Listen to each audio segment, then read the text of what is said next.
people are constantly raising the bar. Sacrifices need to be made. What would you guys say are your biggest weaknesses? You or your enemy right now? Is success a lie? Just a podcast.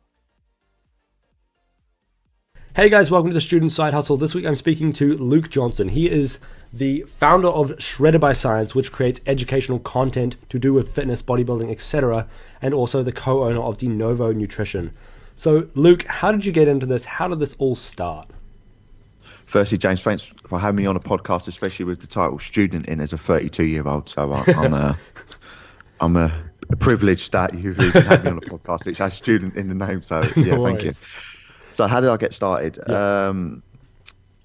From a young age, I was always into sport, very competitive, still very competitive. Now we've got my son, 5.5, and we've got sports day tomorrow. I'm really hoping there's parents' races so I can absolutely demolish all the other parents. I've already given him the tricks and tips on how to distract the fastest boy in his class by telling him his shoelaces are undone. And they have Velcro on, so poor boy. But I think we may be able to beat him. Yeah. But yeah, I was always into sport. And then when I got older and was at university, so I went to university, I'd done a sports science degree. Yeah. I was always into PE. I knew what I liked and what I didn't like, probably from a young age. And then when it come down to, Luke, you need to get a job. Yeah. It was, what's this fitness? What's this personal training about? So I'd always done sport variety from the age just before I was 6. Then it was basketball, but I was very competitive on anything I played. I always made sure I only competed in stuff I knew I could win because I hated losing. Yeah. And when I was starting my degree, my ex-girlfriend at the time's mum was really into the gym. So I said, what do I need to be able to work in a gym? So I didn't have a clue at that time. Yeah. And over here, it's a level 2 fitness instructor qualification. Yeah. So I'd done a little research on the internet, found that I could do a 2-week intensive course, which was about £700 at the time. Paid that out of my student loan. Done that, got a job working at Bannatyne's gym. I was working every single Saturday. That was like my part-time thing when I was at university. Yeah. And then when I finished university, I then obviously went full-time fitness instructing with a bit of personal training. But then early on, I realised I didn't like people dictating my time in regards to training them before they worked, during their lunch, and after they finished work. So I learned early on personal training in person really wasn't for me because of the sort of the unsociable hours and the working, and you can never really clock off. For example, you'd be up at 5 and you can't really clock off until 9 o'clock in the evening. So at the time I was doing a spin class, and one of the guys who was doing the class worked at a college, Lewisham College. And I said to him, I actually tried to become a secondary PE teacher and I got declined by the university because they said I had lack of experience with the PE curriculum. And I'd done a sports science degree. And there was one at the time called Sport and PE, which was seen as maybe not as hard as doing the sports science degree. Yeah. And I got a 2-1, so I'd done pretty decent on that, and they refused me. So I started doing some work experience in a secondary school for a month. Still didn't get in when I reapplied. So then I looked down the college route, and obviously at the time I'd done a sports science degree, and I was a lot more interested in more of the anatomy and physiology and the fitness side of things. So I got the guy's phone number. I rang him up on the Saturday. He said, come in on the Monday. I had an interview on the Monday. Yeah. Told him straight in regards to, because you get it when you're young. How old was I then? Maybe like 22, 23. Yeah. And you always get the same thing when you go for a job. Yeah. When you're a youngster, especially those listening to the podcast, is, you've got lack of experience. So my advice would be try and get as much experience as possible for free. Like just if you can find someone who's established in that industry, in that field, and you can be an intern or you can just gather that experience. Would that be like because when primarily through interning? Like say if it was for personal training or for getting into bodybuilding, like education, etc. Do you think some of the best ways would be like applying for an intern or like messaging someone and just say, hey, can I shadow you? Or how do you think are some of the great ways to do that? Yeah, so again, it depends on the profession. At the time, I wanted to be a PE teacher, so it was quite hard for me to just go, hey, I want to come into your school and teach all your kids, because obviously you've got like criminal checks you've got to do, which obviously I passed. Yeah. But at the time, what I was doing as well was I was doing an after-school fitness club. Yeah. And I was actually getting paid for that when I finished during my degree. So I was doing that. I was actually getting paid, but sort of just whatever. It's sort of reverse engineering the path you want to, or the place you want to be, and working out what you need to do. So for me, looking back now, if I needed to get more experience with that, I may have done like a summer school thing, or I may have volunteered a few hours per week and gathered that over months or years to accumulate that experience. So then when I did apply to do a PGCE to become a secondary PE teacher, I could have then said, oh, I've been working in a school for 2 years now. So if it's like a personal trainer and things like that, or whatever it is you go down that route, then again, like we've got social media now, you could send them a direct message on Instagram. Yeah, exactly. I feel like you can sort of contact anyone and as some way or another get knowledge or get help or something. And I think it's sort of like you can do it, you know. I mean, it's even like you said, you've got Helms on the podcast tomorrow. You're doing it with him. So, like, even what you're doing now in regards to having a podcast, you're speaking to people that you're interested in, and you're learning from them. So so you're doing it the right way, as in you're putting out content for free via the podcast, but you're also using the opportunity, the platform of the podcast, to go to people like Helms and say, would you come on my podcast? And you can ask him questions. So it's like scratching your own itch. Yeah, literally. That's the thing. I really want to learn about this. Yeah. So I'll go to Helms because I think he's the best at that.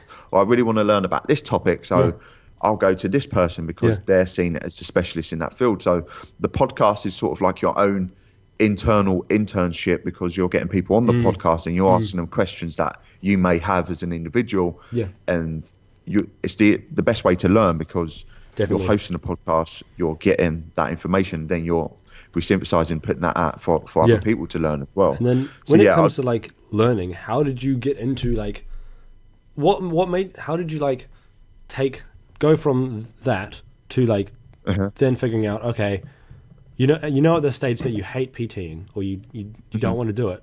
How did that sort of progress?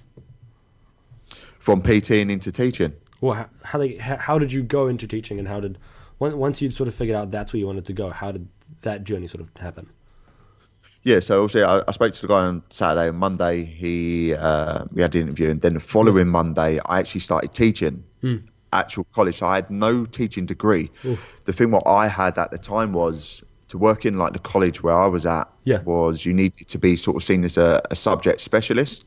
So by having a degree, by having a level 2, level 3 PT qualification, it enabled me to get my foot into the doorway.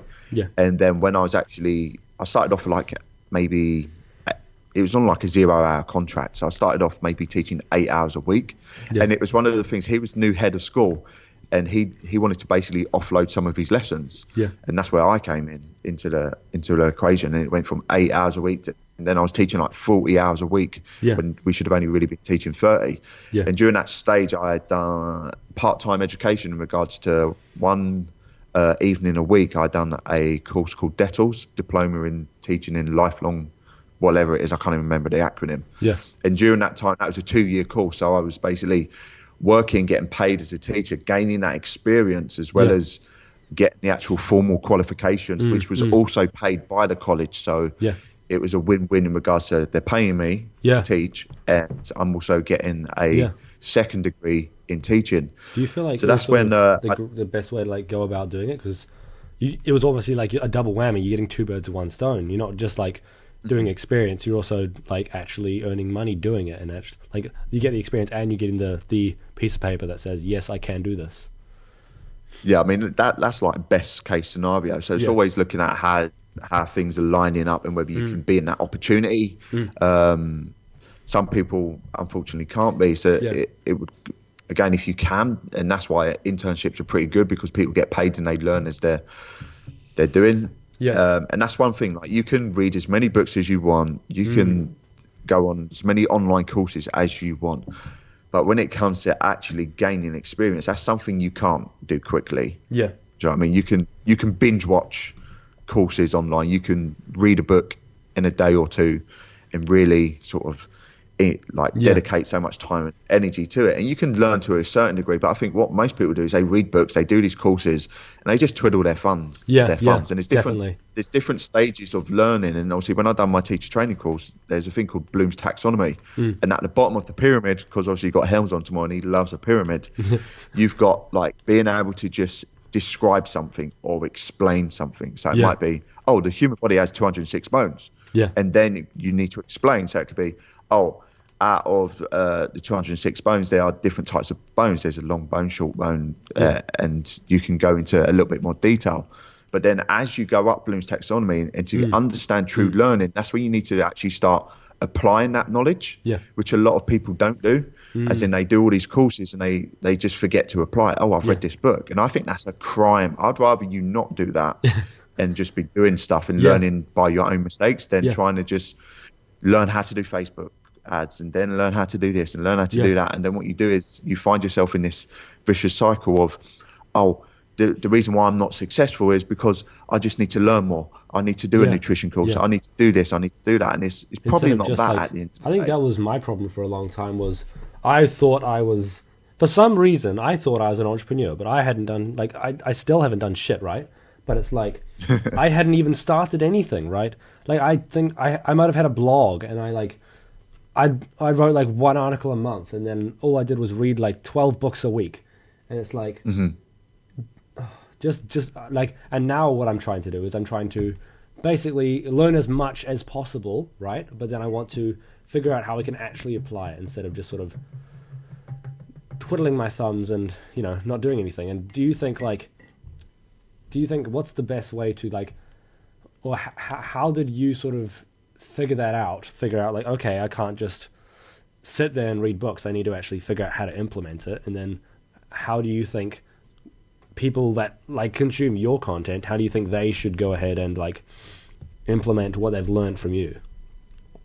I probably learned from when I got my teaching degree and I was teaching for 5 years, and then I started Shredded by Science. And at the time it was just like an online, I was doing one-to-one, I was doing obviously a bit of PT, I was doing like a boot camp class, and then when my girlfriend told me she was pregnant, I was like, oh shit, I need to save some money. That's when I started doing online coaching. So I think that was the probably not when I was doing online coaching, because I was still teaching at the time. So I was still getting paid a decent salary, like 33k a year in Great British pounds. I don't know what that is in Australian dollars. I know it's more in Australian dollars though. And then I suppose once I started to do that, I started, and then I obviously had Alan Aragon come over to do a conference. And then basically in that one weekend, it was pretty much near enough my salary that I earned. So I was like, oh, hang on a minute. And then obviously when I had Alan agree, it was just using, it was putting yourself in uncomfortable situations or places that you've never been before. And then knowing me personally, I'm like, I will figure out a way to make it work. So let's just commit to something. Let's just say I'm going to do it. And then you have that holy shit moment. And then it's okay, now I need to learn about running events. Now I need to learn about Instagram or YouTube or email marketing or how to set up a WordPress website. And these are the things when you're starting off, what you have is time. Everyone has 24 hours in the day. Like, let's just never ever fucking use that excuse again, because if you use that excuse, you're a loser, and you might as well just be a loser for the rest of your life. Like if you say you don't have enough time, it's like, okay, have you ever watched an hour of Netflix? Like I guarantee you have. Like suck it up, like, work more efficiently. Like, come on. Like, that's just like one thing that doesn't change. So like, let's just stop crying and feeling sorry for yourself. Going, I don't have enough time. Like, that's the worst excuse going. So for me, it was literally dedicating. It goes back to scratching your itch, and that was the thing I wanted to say. When you're starting off and you don't have a lot of money to go, oh, I'm going to pay someone to do this snazzy website for me, or I'm going to pay someone to work for me to handle emails because I hate emails. It's like, shut up. Like, you've got it. Like starting your own business is similar to when you might be starting off in your career of get into a situation where you might really want to be a journalist, but you're the tea boy starting off, and then you're the person you're the tea boy who then gets the muffins, and then you are what I mean. I'm just using that as an analogy, but like You have starting to from do the the bottom dirty now work, here, like- pretty much. I'm just trying to get as many rap lyrics in as possible. Yeah. So You've got to start somewhere. Yeah, and I feel like you cannot And you cannot expect to be the CEO on day one. Like, do you find like you're everything.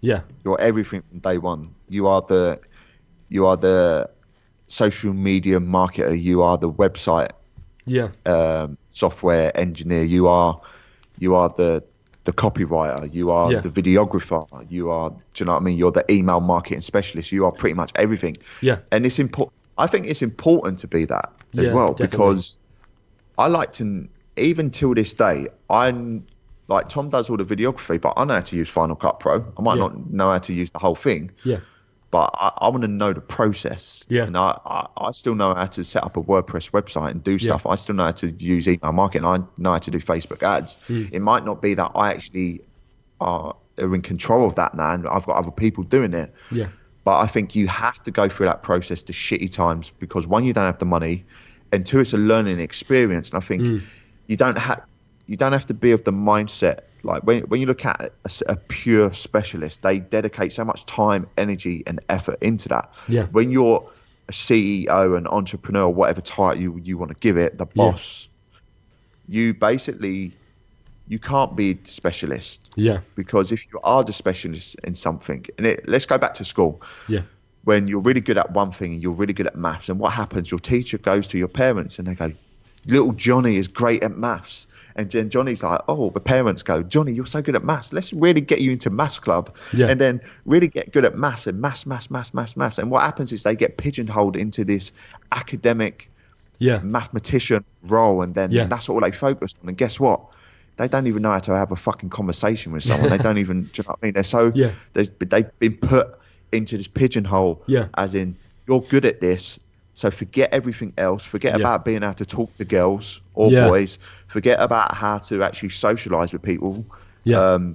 They're the types of parents where it's like, oh, they can't go on iPads. It's going to ruin them. Yeah, No, yeah. you're fucking ruining your kid's life, because no child in 2028 Yeah. will be writing by hand. yeah. They're all going to be on a It's kind of like you kind of got to roll with the punches. So- It's like just being adaptable and not pigeonholing yourself. You can't become a specialist or something in one specific thing and then run.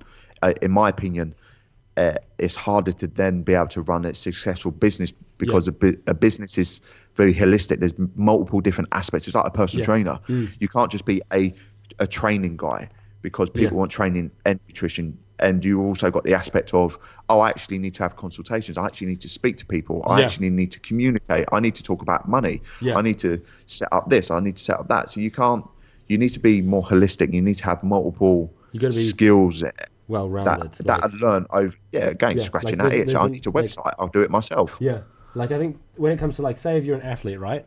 I think then you could be specialized, but then if you need to sell a product, it's like you can't just be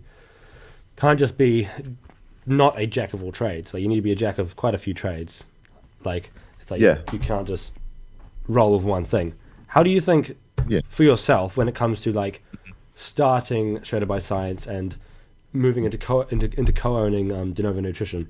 What sort of what things have been like the main, like what have been the main sort of setbacks or like issues or like the main difficulties, or if there have been any main difficulties, like with starting and sort of progressing these businesses? Has it been like a bunch of micro failures, or has it just been like consistent issues, or has there been one major failure that just has almost made you think, fuck, can I do this? Like all that sort of stuff. Yeah, I mean, this is a bad question, because I don't give a fuck. Yeah. And what I mean by that is, I think I have many weaknesses, and the one thing I am probably stronger than most on is my mental toughness in regards to I just don't care. Like it's really hard for me to look back on stuff, because one, I've got a terrible memory and I just forget stuff anyway. Yeah. And two, it's just like we can talk about some of the stuff, but and most people would think like these are major things maybe. Yeah. And it would stop them. But for me, I like the term you said, micro failures, and I like that term, but I don't even like, I like the term to a certain degree, because you said micro failures, but then I hate it as well because you said failures. And to me, if anyone wants to be successful in anything, you don't dwell on failures. You don't dwell on the bad times. I just call them learning experiences, and it's just more of a. Would you say like you sort of you take the lesson and you're like, okay, cool, like I'm gonna take this on board and figure out why did this happen, like, etc. Yeah, I mean, when one of the things, if you could, anyone listen to this, you take this away from the podcast. This is one thing. This would probably be it. It's just own your shit. Yeah. Like own that. Everything you do, even if it's out of your control, and for example, like the manufacturers and stuff like that, it's still on us. Yeah. You know what I mean, you have to take you cannot take be full ownership. Like, don't just take the successes, take the losses as well. Yeah. The mini little losses. And for me, it's just sort of just own it. Would you say whether it's good or bad? Like, sort of, I was trying to explain. This is really, really weird, but I was at like a social gathering, and there was this guy here who claimed he was a white supremacist, blah blah blah, all that, and then we were talking about worldviews, and basically, I said my worldview is I only want to focus on and sort of put emphasis on the things that I can control. If I can't control it, I don't care, right? Like, if I can't control it, I will just like not focus on it as much as possible, because it's sort of like, why there's no point focusing on something that you cannot control or influence or change or have some sort of factor on. Would you say that is sort of similar to what you're talking about? Yeah, in regards to, if you can control it, then that's on you. Deal with it. If it's stuff out of your control, you can still be annoyed and pissed off about stuff. But you can't dwell on stuff. And I think what a lot of people do is they look at what their friends are doing or what other businesses are doing. They spend so much time, energy thinking about other people. I know what everyone else is doing. I know what people are doing who have the same target audience as me. I know. I'm like an investigator. I know everything. But I don't care. Because at the end of the day, like you said, is I could, in business there should be no emotion, which is easier said than done. But I think what I like to do is the decisions I make, I eliminate all emotion from them, and I think logically. And I sit on things, but I don't sit on them for long, and then I execute. And I think what a lot of people do is they're so emotionally attached to other people's businesses or what other people are doing. It sort of either paralyzes them in regards to they just don't do anything because of it, or they do stuff, they try and emulate it and copy it, and then they're just another one of millions of people doing the same old shit the same old way, and then they cry when stuff doesn't work because there's no difference to them. It comes down to, look, that person has better personality than you, hence they're always going to be better than you because you're really bad on camera, or it could be that person's better looking than you. Unfortunately, if we look at Instagram's influencers and stuff like that, and I think what we're trying to do with Denovo as well is not be that company. I basically like to do the opposite of what most people do. That's one thing I really like about Denovo is, like, I saw one of the things you guys posted the other day, and it was basically, this is what fat burners do. We don't do them. And it's like, I saw that and I was like, fucking props, because a lot of fucking supplement companies are like, hey, nah, fat burners are great because they're really expensive. Because they know it sells. It's like, fuck, god damn. Like, ever since I found people like you guys, like AJ Morris, etc., it's like, it's almost like there's this two sides of the fitness community. And it's like, it just blows my mind. How do you how do you go about sort of figuring out like what to sort of put out and align yourself with, like when it comes to supplements, when it comes to information? How do you sort of figure out, okay, this is legitimate, this is like obviously true, or this is obviously a good supplement, like all that sort of stuff? Because it's sort of like, I think your companies have a really good reputation because, and I think you guys have built that. Like, it's not just like, it's not like a lot of supplement companies and like other, like, say if you buy a certain fitness influencers program that's obviously cookie cutter as hell, etc., it's like you can kind of like, people kind of know, like once you get to a certain level in the fitness industry you kind of can realize. But like, how do you guys go about, like, or how do you personally go about figuring out what is legitimately useful and what is like just obviously trash?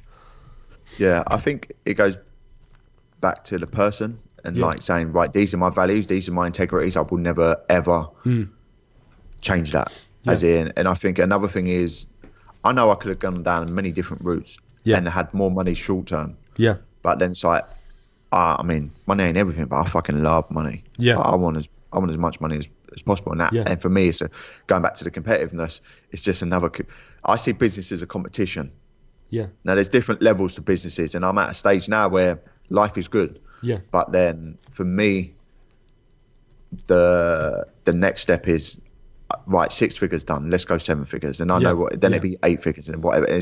For me, it's more of the personal competition and being able to do it than the byproducts and the rewards. So I think it all starts down to the person, like the people at the top. And the reason why obviously de novo is, me and Ben are very similar, but we're very different, as in our values and our integrity are very similar. Like, I'm not gonna sort of, with Shredded by Science and the sort of our syllabus and the education content, it goes, the easy route for me would be to go down a nationally recognised route and basically do a crappy 6-week course and then make it a little bit better, and then I've got a massive target audience there. But then that goes against my beliefs. I mean, I was teaching that stuff for 5 years, and I know how crap it is, and I know how many students we had come through and how many of them actually succeeded. And the success rates of personal trainers are terrible. Hence why the SBS Academy was born. It's taking my experience and my education from teaching it, and my sports science degree, and what I've learned from the likes of Alan Aragon, Lyle McDonald, Derek Helms, Mike Zudos, and those guys, and going, hang on a minute, people do two things. You can either complain about how shit things are, or actually do something about it. I'm the person who does something about it, and it doesn't mean me as an individual just creates a course, because I'm not under any illusion. Like, I'm not an Eric Helms, I'm not an Alan Aragon or a Lyle McDonald. But then they're not me either. So it's looking at where my strengths are and where they are, and collaborating with the best people in the industry to be able to put out that content. So I think you have to get your values and integrity first of all. You then need to focus on the long-term picture rather than short-term gains. So we could put out a little cookie cutter thing and make a large amount of money, but how long is that going to last? Do you know what I mean? It's like, how long is those Instagram influencers going to be 22 years of age with abs or with arse? Like, you're going to get older. And then there's going to be a new person. When you're 30, there's going to be someone else new who's 21 years of age who is just better looking than you and younger than you. Has all the nice short-term benefits. Like, I think that's the great thing about this sort of community that I've only recently discovered, probably like a year ago. And it's like, it's just like, you can see, if you look over the last 5 years of all the content that this sort of community has created, it's like, there's no sign of like bullshit. Like, they've never been like, hey, intermittent fasting will instantly get you jacked and make you amazing and make you a superhero. Fat burners are the best. It's like, there's none of that. And it's like, just don't make bold statements. Anyone who makes a bold statement where there is no context and it's like, this is the best, this is the best. Whenever you hear this is the best, just automatically think idiot. Don't listen to them. So that's like, you don't have to have a degree and be able to analyze research and stuff like that. But if someone makes a statement which is very black and white, and it's either or, there's no in between, then they're probably an idiot, because there's no context, there's no actual, whenever you look at the scientific literature. So then it goes back to about how do you know what content to put out, and that's when you need to educate. So it's like listening to your podcast, getting the experts in, being able to look at stuff and go back as like when you was a child, and if you have children, or when you remember, or you got young cousins or whatever, any relation to any young children, what you'll find is, but why? And that's what they are. So if someone's making a statement saying 8 to 12 reps is the only way to build muscle, just go, but why? Like, and if they can't answer that, then you look around and maybe you do start looking at this. So we will never put out a supplement that doesn't have human data showing that it has a benefit, and we will never put out a supplement that is underdosed. And that's what a lot of supplement companies do. They go, we've got this in, we've got this ingredient in, and there's one study on a rat, or there's one study, and it showed that there was a benefit when there was 300 milligrams. But what they've done is they've dosed it at 100 milligrams because guess what? It's a lot cheaper to have a third of an ingredient in than it is to have the full amount, which shows an effective. And they'd rather just have it like say, oh yeah, we do have this in there. They just want it on the label, didn't they? They just want to blend. Like all of our supplements, we say exactly what's in it. Yeah. Like the dosages, we don't just put a proprietary blend on it. So I think it's again having a mindset as in stick to our guns. Yeah. Don't get distracted by what everyone else is doing. Do the opposite and focus on the long term. Yes, it will take us a little bit longer to get there. Yeah. But one, we can sleep at night. Yeah. And not know that we're fucking people over. Yeah. In regards to the education we're providing on Shredded by Science, or the actual supplements that we're providing with De Novo. So again, if you can take a few things away, have set values that you know you would just never cross. Yeah. Put in the work and just never think of long-term success rather than short-term gain. Yeah, and that's sort of like, is that what you would say is sort of guides your process when like figuring what content to put out, which supplements to actually buy? Like, say, I don't know, do you guys sell like raw citrulline malate? We don't, but we've looked into it. So when it comes down to a process of what content to put out, or what's our next supplements to bring to the market, again, it's like we're limited in regards to what actual supplements or what raw ingredients actually have good scientific data to support that there's a benefit. Like no one's got a Ben Escrow, and like that guy is fucking, he's unique. Yeah. Like, do you know when you just speak to someone and you're just like, yeah, you're he's Walter White and I'm Jesse Pinkman. That's how the relationship works. Like he can create anything. Yeah. Like he'll just look at the makeup of certain molecules and go, oh, I can artificially make that by doing this, and that. Yeah. Like, so I think quite a lot of supplement companies have guys with a lot of money. Yeah. And then what they do is they hire people and they don't even know what the fuck they're doing. Like the person who's hiring them. Yeah. And then the person they hire are just like, oh, guess what? The industry stats show that fat burners are really good. And CLA is amazing because, everyone sells it and blah, blah, blah. So I think the process of putting out content of what supplement to bring out next is a process of, it takes time and it takes someone's expertise to make a decision. And then what it also takes is market research. So there's different phases. You've got, once you've got a target audience or a customer base, what you can do is there's different levels to research. And we put out quite a lot of surveys and even like little things like an Instagram poll where it could be, flavor would you like to see next, or would you want this type of, or would you want that? So it's always, especially me coming on board with De Novo now, it's been right, we need to keep innovating, we need to keep putting out new stuff. And I'm learning now there is similar business, there's a lot of similarities, but then there's also very much market specific and industry specific things which for example, even just the UK market in regards to supplementation and the US market are very different. Like there's certain ingredients we can have in the States which we can't have in the EU. Yeah. And there's certain terms that people use, even like from an SEO standpoint. Yeah. Personal trainer certification in the US is a lot more used in regards to search terms than it would be in the UK or EU. They use personal trainer qualification. Oh. And I think that might be the same for Australia as well. When I looked at it, because you might not hear people say qualification or certification. I can't remember which way around like it was. It's sort of like it depends. Like legitimately every country is different, whether it's laws on what you can have in and all that sort of stuff. Could we touch on there's always like the ones that people drop. People always say, oh, whey, creatine, etc. What would you say are like three sort of not that well known or like not that well talked about supplements that you guys particularly include in your products that you think have adamant scientific backing, that you basically say like, okay, I would put money on these are pretty fucking useful? Like, what would you say are like a few, 3 or whatever sort of supplements that you think genuinely De Novo puts in that like, it works? Yeah. Ben would be the best person to answer this question because again, like he's just better at it than me. But in regards to supplements, I think what everyone needs to remember is the word supplement, like supplementary. Yeah. So it's making sure you've got, and it probably defeats the object. Like I own a supplement company, and I'm trying to tell people to not just focus on supplements. Well, I think that's what sets you guys apart. Is I don't think the owner of, I don't want to name the other names, but like an owner the owner of X company. Yeah, the owner of X company is going to be like, oh nah, supplements do, like, we're talking about like single digit percentages.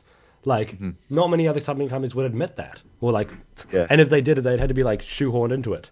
And it's like, I think that's one of the great things about the community that you guys like sort of are supported by and support, is like, that's just how it is in that community.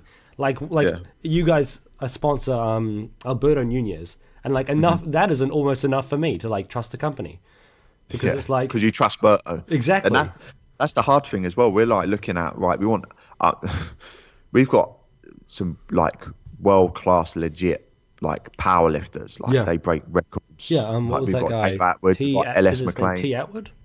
Yeah, so like Taylor's stupidly strong. Like, he's ridiculous. Yeah. So he's just the IPF world, so he's world champion. We've got LS McLean, who's 40 years of age and the actual open world champion as well in the under 93 kg class. Yeah. We've just taken on Daniela Mello, who won female, I think, under 83. Yeah. So again, another sort of, she's breaking records and she's smashing the competition in gold, getting gold medals at open powerlifting IPF, the renowned sort of organisation, and she's 19 years of age. But then what I'm going to do is I'm going to branch out into esports market. I want to get into that market. So in regards to answer your question with supplements, obviously supplements should just help you do the stuff that gets you the results. And what I mean by that, when I was prepping, like whey protein is nothing magical. There's a hell of a lot of research on it, but you could just eat a chicken breast. Do you know what I mean? You could just have a bit of steak. Yeah. But what you'll get to the stage is like the convenience, and it's protein at the end of the day. Yeah. And it helped me hit my. It helped me on my prep. So again, it was supplementary for me on prep to then be able to hit my protein intake as well as keeping my fats and carbs low enough to a point where it enabled me to, over the 9 months, to hit my targets, to be able to get shape to compete on stage. Other supplements are like creatine. Obviously, there's many different forms of creatine, and basically just have creatine mono. There's plenty of research on that. Even just like a caffeine point of view, like the performance benefits of just caffeine. So I mean, we have Utopia, which is our nootropic, our cognitive enhancer, which again, if people, you don't need it, but again, we put a post out on Instagram comparing that to coffee, because coffee has caffeine in.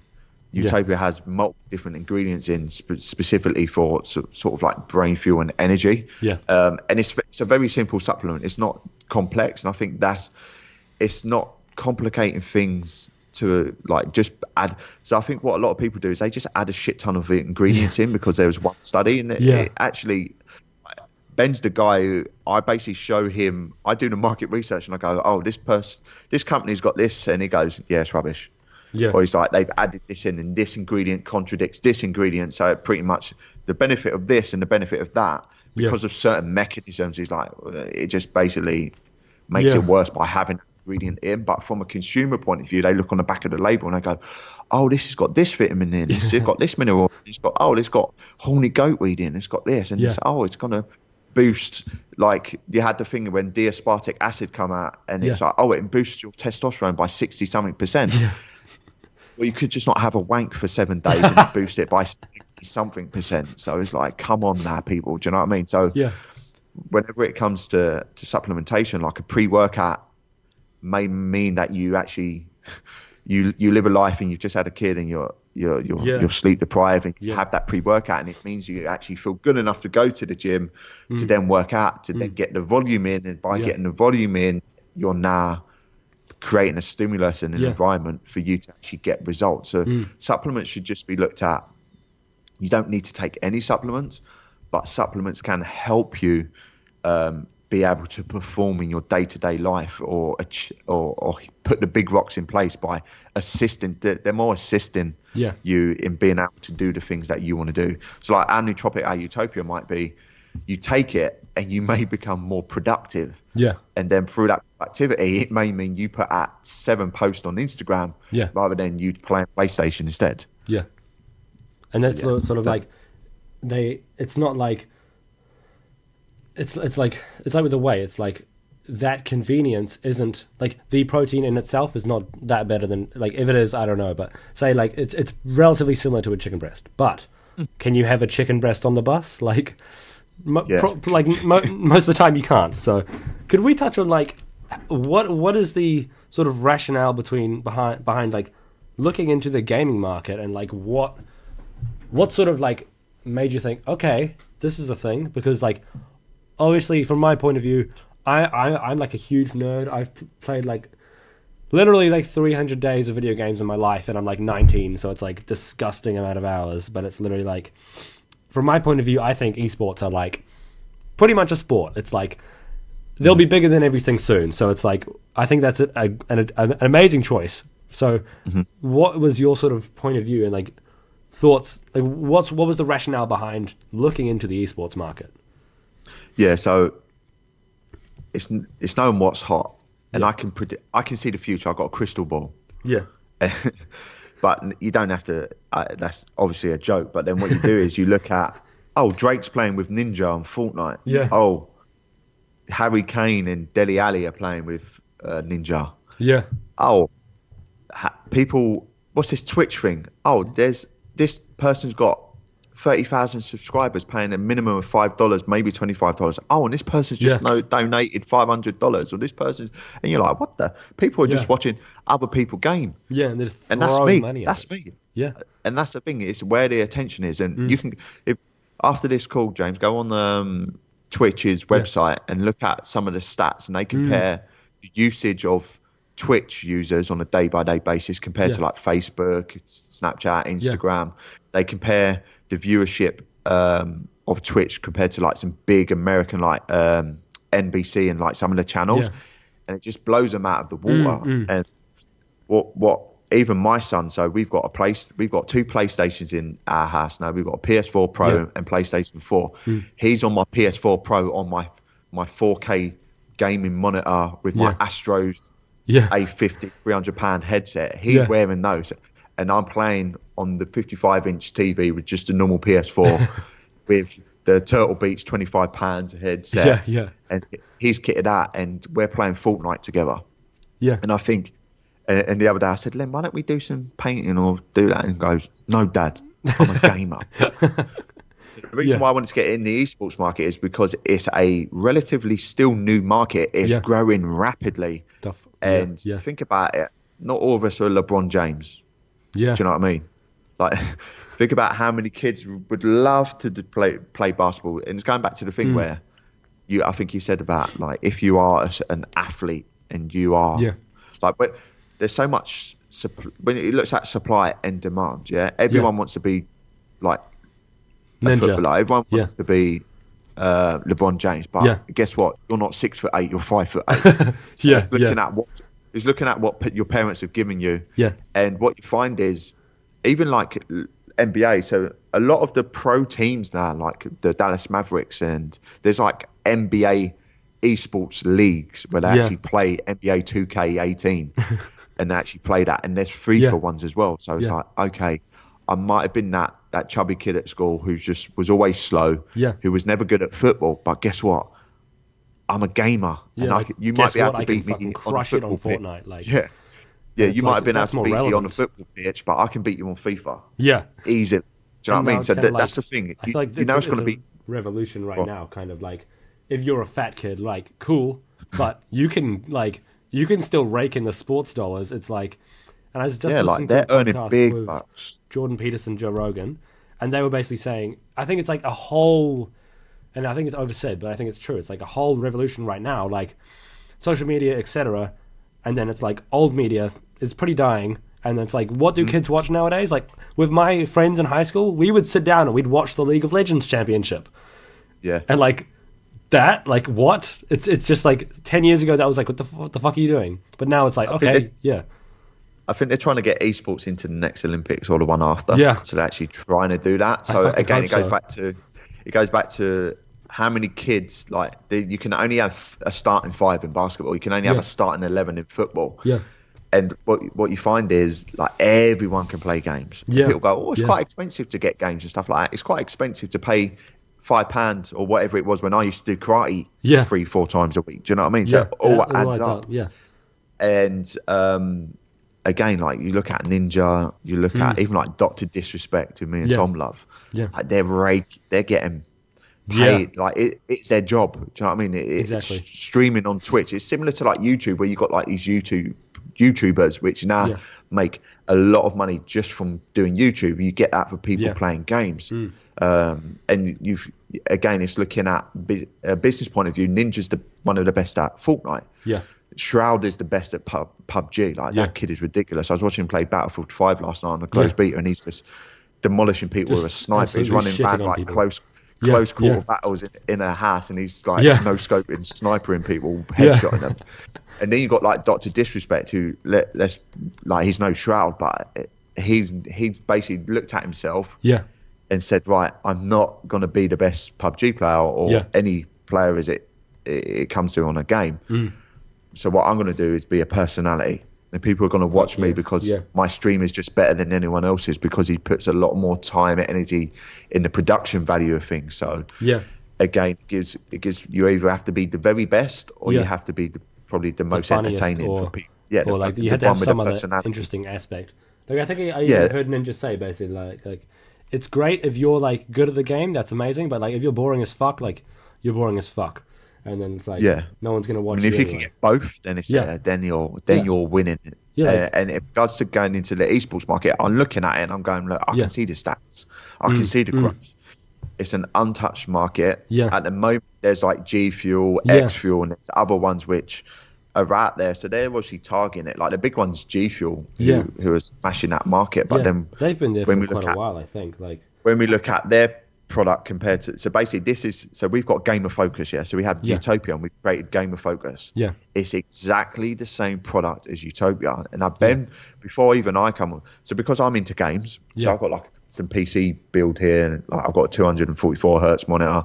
I've got ridiculous specs because I just can at this stage, and it's like, I'm actually going to start streaming once the baby comes, and that's all. I'm going to actually start streaming, and I'm definitely going down the route as in entertainment rather than being the best player of the game.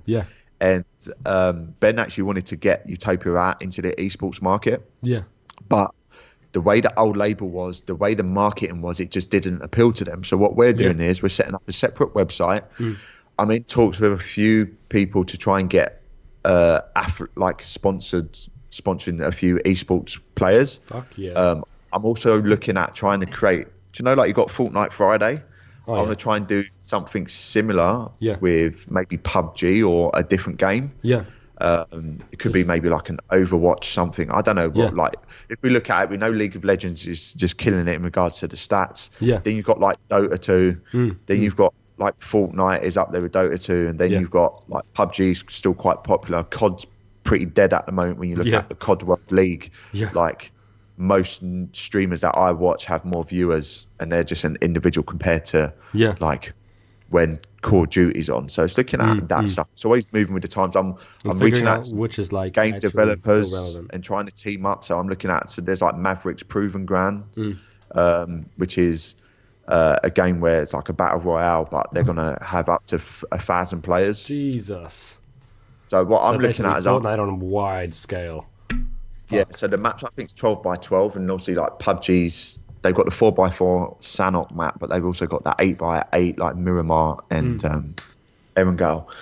So this one's like 12 by 12, and it's up to 400 to 1,000 people. In it, so it's pretty. It's like, if you are number one in that's like, holy shit. And I guarantee there'll be some kid who crushes it. So what I'm looking at, I've reached out to them because I'm like, look, they're a development team which are in, I think they're based in London. And obviously they're just starting off. And it could be, okay, we team up and we do a competition and we sponsor that. Do you know what I mean?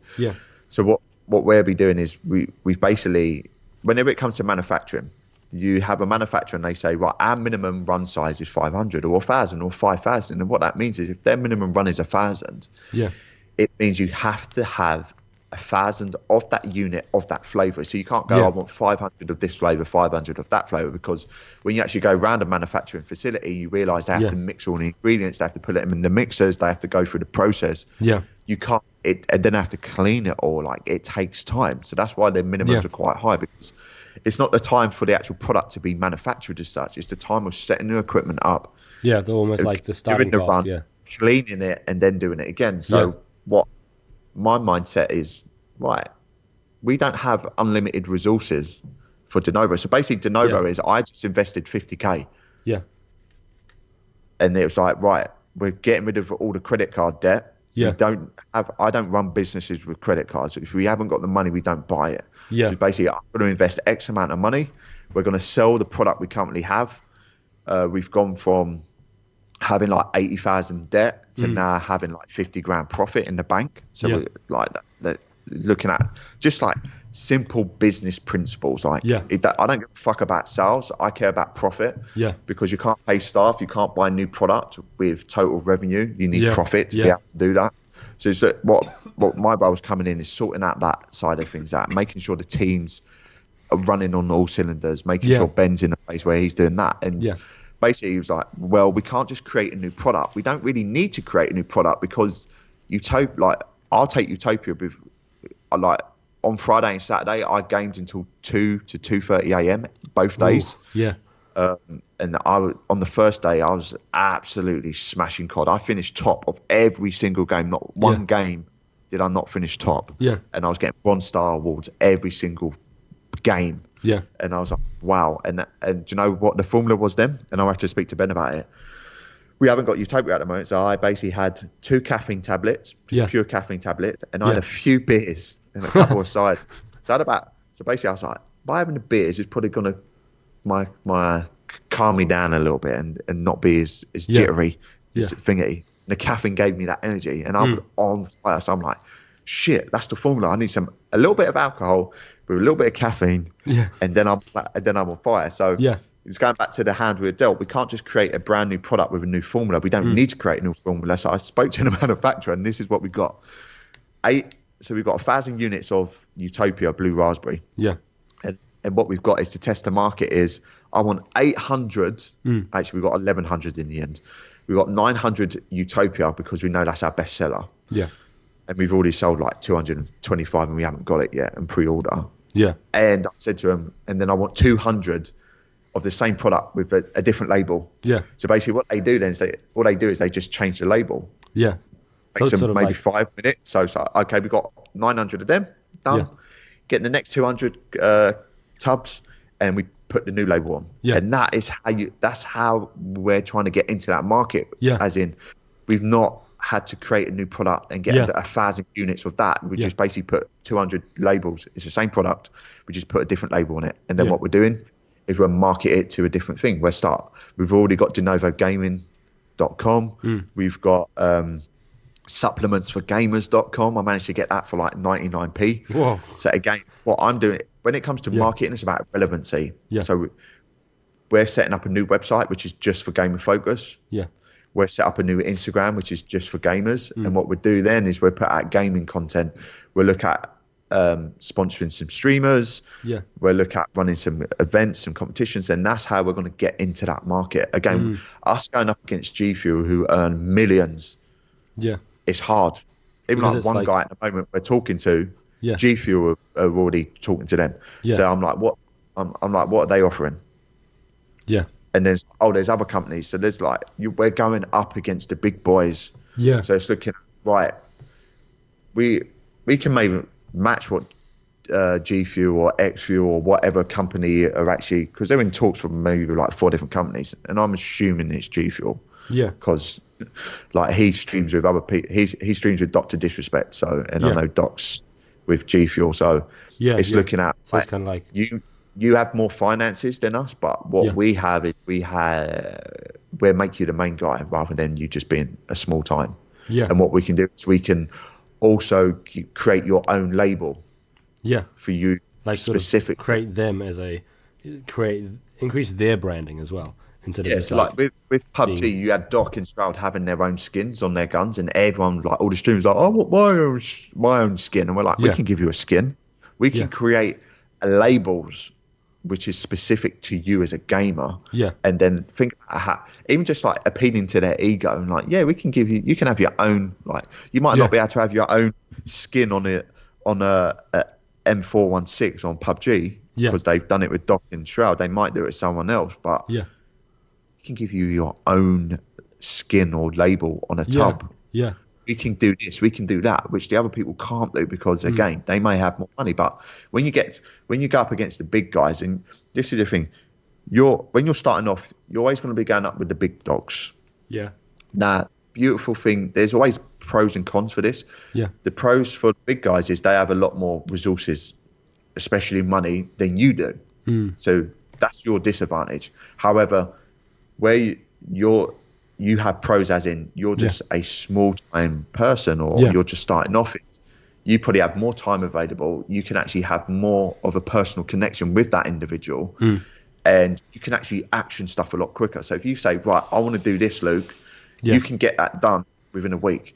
When you go up against these big corporate organizations, they go through the process of, we need to create a new product. We need to speak to this person to get that person to authorize it, to get that person to authorize it. And what happens is when they get these big companies, they have people in these positions which really shouldn't be in these positions, who are not in. So, for example, is like, how many people at a big company are still up to date with what's going on? Like, they still, like, actually might have someone. You might have a CEO who's like 60 years of age who still think that putting a billboard up is the best way to market. Where you're 22 years of age or whatever it is, and you go, actually, I know that I can get a lot more bang for my buck from Facebook ads. So what I'm going to do is, while they're spending stupid amounts of money on a billboard and getting no return for that, you'll be spending $5 a day on Facebook ads and getting a return from it. Because again, everything moves with the times. That's why they like to set, like, in 5 years' time, I want to do this, and then blah blah blah. I don't like the way I run business, or the way my head goes is this. I have a vision, and I don't care how the fuck I get there. Because I know that there's many different vehicles for me to get from A to B. Some paths may be a little bit longer, but I may have more chance of getting there. So I'm going to pick that route. And I look at what's new at the moment, and for me, the esports market is something that, one, I enjoy gaming, and two, I know that is still a relatively untapped market, and being early in that game to succeed. Like, the reason why G Fuel were where they are is because they were the first. But Definitely, they've been around for like a long time, but it's like they're Gamma Labs. Because I haven't heard about them, because I've been pretty much into game my whole life, right? But I haven't heard about their products for a while now. The last time I heard about them was when... Have you ever watched Woody's Gamer Tag? He was a COD YouTuber. And I used to love his content, right? And I saw it on there, right? And I never had any will to buy any. I just had no will. And like, none of my gamer friends I've ever heard have bought anything supplement-wise. They all drink like Red Bull, they all drink Monster, but they've never been I want some G Fuel. Like, that's never happened. And I think it's so untapped, because everyone wants to be good, right? My high school, like, growing up, we all wanted to be fucking good at LOL, and that was like, we were all shit, but everyone wanted to be diamond, plat, whatever. And it's like, everyone wants it so bad, but like, if that product can give you an edge, it's going to give you an edge. And that's what I think. It's like, it's a decision that I think most, like, fitness supplement companies wouldn't make. But I think it's like definitely a good decision, because especially the way you've done it, which I had obviously no clue, but it's like, I think that's such a smart way, because it's like, you're not like, if it turns out to be a bad decision, cool. Like, it's not like you've spent like whatever amount of money it takes to make. Do you know what we can do? Is you can pull off the 200 labels, and we can put the old ones, the new ones. You know what I mean? It's like there's not. Boom, I think that's what a lot of people do. Is they work on stuff in their head. They think it's an amazing idea. And they spend so much time, energy, and money, and then when they launch something, they're the only fuckers who know about it. and then they go, oh, it doesn't work. Well, maybe you should have done your due diligence and not maybe put out a post on something and get a feeler out there and see if there's a demand for it. Yeah. And again, the esports is only getting bigger and bigger, and you think, right, people are actually getting paid to play now. Yeah. As in, if they're performing well, they may get signed by a big team. Yeah. If they're performing well, they may get more viewers and more subscribers, which means they're getting paid. So them paying $30 or $35 for a gamer focused supplement, which makes them feel better about themselves, which makes them perform better. Yeah. The return of investment on that is, well, that's like maybe 2 tier 2 subs, or do you know what I mean? So it's not that much of a thing. And again, it's making sure it's relevancy, making sure the words we use, the content we use, the colors we use. Like if you look at Game of Focus, I guarantee this, it won't even be De Novo. It'll be another brand. Yeah. That's the way I'm looking into it. At the moment, the current target audience are powerlifters, bodybuilders, those which are quite educated. Now, most of our supplements, and I know the supplements coming out, and there's like the Utopia, our bestseller. That's not like an athlete supplement. Like that is more to people like entrepreneurs, business owners, people who want to like be more productive in their daily life. Yeah, so that's a bigger mass market. Can in 5 hours. Yeah, that's a bigger mass market. We know, like Game of Focus, again, that's again a different thing. Another supplement we've got coming out. I don't know if I can say because I don't know when you're bringing this out, but again, that is targeted at more general pop. Yeah. So what I'm saying to Ben is, look, I don't even think we're going to be targeting athletes in 2 years' time. Yeah. But what I want to do is, it's a life supplement company, like move towards that. Like you can basically for all demographics that it's relevant. I think we have little sub companies. Yeah. Because obviously at the moment, we're limited to. Again, it's like you've already got this one sort of demographic, like yeah. But if you looked at a certain influence, like if you looked at 3DMJ or Nunez or TM Cycles, a lot of them would follow. Like it would be a lot of cross following. Yeah. Yeah. So what I think is you need to master a niche first before you go into the world. Yeah. And mastering a niche it just eliminates competition. Yeah. And you're going up against maybe 3 or 5 top competitors rather than 3,000 or 4,000 people who already have that market. Yeah. So for me, it's knowing where the team strengths are, and like we have the vast knowledge of people like Helm, Zudos, and the good people who we can team up with, who we can collaborate with, who will help get the word out because we have a similar target audience. So it's looking at what we currently have, but then I'm under no illusion that I truly think that in a few years' time, maybe even sooner, the products we're putting out. So basically what I'm going to do, going back to the small company, is we can get a video and we can target athletes for a product. Yeah. And then we can do a video and we can target gamers. And then we can do a video and we can target mums. And we can do a video and we can target whoever the hell we want. Because I can target people in Australia who are Conor McGregor fans who are 30 to 35 years of age, who are also interested in gaming. Like, I can target those people. It's like it's easy enough. Yeah. So what I want to do is create promotional content and pull it out to different target audiences and spend a little bit of money on ads and see what sticks. I think sometimes your target audience finds you rather than you find them. Yeah. Do you find like for De Novo, do you think it's sort of like, because when I think of let's say, I don't know if this is like a legal thing, but say if I say My Protein, right? When I think of My Protein, it is the company that I've used a lot, right? But it's like, when I think of that, I think of not bodybuilders. I don't think of high-level bodybuilders and powerlifters. I think of cheap supplements. Yeah, I think like whatever beach dude or the dude who looks good on the beach, physique, athlete, whatever. Like, but I don't think Alberto Nunez, I don't think he'd be like, ooh, My Protein. Like, no, like, it's just not what you think. And do you think, like, have you guys sort of found your demographic? Like, it's sort of like, do you think you guys have found your demographic with De Novo quite naturally? Yeah, I think the hard thing with me for De Novo is it was already established. Yeah. you know what I mean? So Yeah. it's like me. I'm like taking on step kids. Yeah. So it's like, okay, So they've now it's already like been you're braced. trying to take it to the next level. Yeah, so it's a hard one because you've got a customer base, but then Yeah. it's still not like when we're looking at turnover and stuff like that. It's still not like we're nowhere near my protein level. So Yeah. or G Fuel level, or whoever company you want to compare to. Yeah. So for me, Ben's obviously emotionally attached to De Novo because it's his baby. Yeah. It's not my baby. Yeah. But now we've got new products with new labels, with new branding, with new content, with a new.